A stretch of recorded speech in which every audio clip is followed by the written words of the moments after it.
प्रिय विद्यार्थियों, आज हम लोग पढ़ने वाले हैं फायर एंड आइस, जिसके लेखक रॉबर्ट फ्रॉस्ट हैं। देखो, कुछ लोगों का मानना है कि ये दुनिया आग से तबाह हो जाएगी, लेकिन कुछ लोगों का मानना है कि ये दुनिया जो है वो बर्फ़ से तबाह हो जाएगी। लेकिन हमारे पोएट रॉबर्ट फ्रॉस्ट जी कहते हैं कि मैं उनके साथ जाना चाहूँगा जो ये सोचते हैं कि ये दुनिया आग से तबाह हो सकती है, लेकिन इस धरती को वापस से बर्बाद हो, यानी कि अगर ये फिर एक बार मान लो बर्बाद हो चुकी है और अगर ये दूसरी बार बर्बाद हो तो ये आइस से भी बर्बाद हो सकती है, क्योंकि आइस में भी उतनी ही ताकत है जितनी कि फायर में। फायर एंड आइस इस चैप्टर का नाम है। इन दोनों का एक और मतलब है। क्या? फायर का मतलब है डिज़ायर, पैशन, ग्रीड, लालच, और आइस का मतलब है कोल्डनेस, इंडिफरेंस, हेट्रेट, हेट, नफरत। पहले इस पोएम का बेसिक अर्थ देख लेते हैं, फिर इसका जो सेकंड मीनिंग है, सिंबॉलिकल मीनिंग, डीप मीनिंग, इसको देखेंगे। तो बेसिक में क्या होगा? देखो, ये जो धरती है ना, ये आग से तबाह हो सकती है, अर्थात हीट से तबाह हो सकती है। वैसे ही टेम्परेचर बढ़ता जा रहा है, तो ये बात तो एकदम क्लियर है कि आने वाले समय में हो सकता है कि धरती आग या गर्मी से तबाह हो सकती है। वहीं दूसरी ओर हो सकता है कि आने वाले समय में हमारी धरती बर्फ़ से जम जाए या पानी में डूबकर सब चीज़ तबाह हो जाए। वैसे ही ग्लेशियर पिघल रहे हैं। हो सकता है आने वाले समय में पानी इतना ज़्यादा हो जाए कि हम सब उसमें डूब डूब कर मर जाए। ये इसका बेसिक मीनिंग था। अब इसका डीप, इसका गहरा, इसका सिंबॉलिकल, इसका प्रतीकात्मक अर्थ देखते हैं। फायर का मैंने क्या मतलब बताया था अभी? डिज़ायर, पैशन, ग्रीड, लालच। और अब कुछ लोगों की लालच के वजह से ही हैदराबाद में ही इतने सारे पेड़ को काट दिया गया।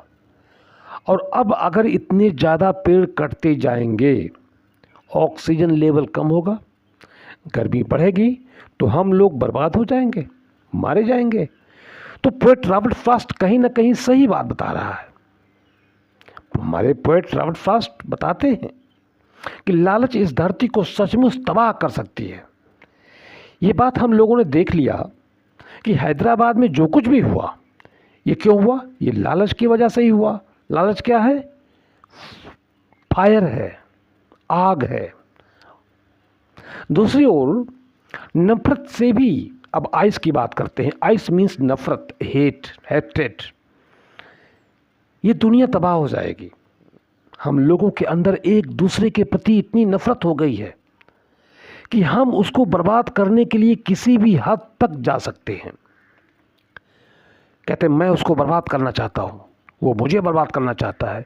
वैसे ही कोई किसी को बर्बाद करना ही चाहता है, नफरत की वजह से। अगर ऐसे ही हर किसी को बर्बाद करते रह जाएंगे तो निश्चित रूप से दुनिया एक दिन जरूर तबाह हो जाएगी। मेरे प्यारे बच्चों, कुछ रियल लाइफ एग्जाम्पल ले लूँ तो ऐसे सारे केस आपने न्यूज में देखे होंगे, जिसमें औरत अपने पति को काटकर नीले ड्रम में भर रही है। ये उसके प्रति नफरत नहीं तो और क्या है? पैसे के लिए भाई भाई में विवाद हो जा रहा है। ये नफरत नहीं है तो और क्या है? उसका मर्डर कर देता है। प्यार में धोखा मिलने से अपने ही प्रेमिका से नफरत हो जाती है और वो उस पर एसिड फेंक कर उसका मुंह जला देता है। ये सब नफरत नहीं तो और क्या है?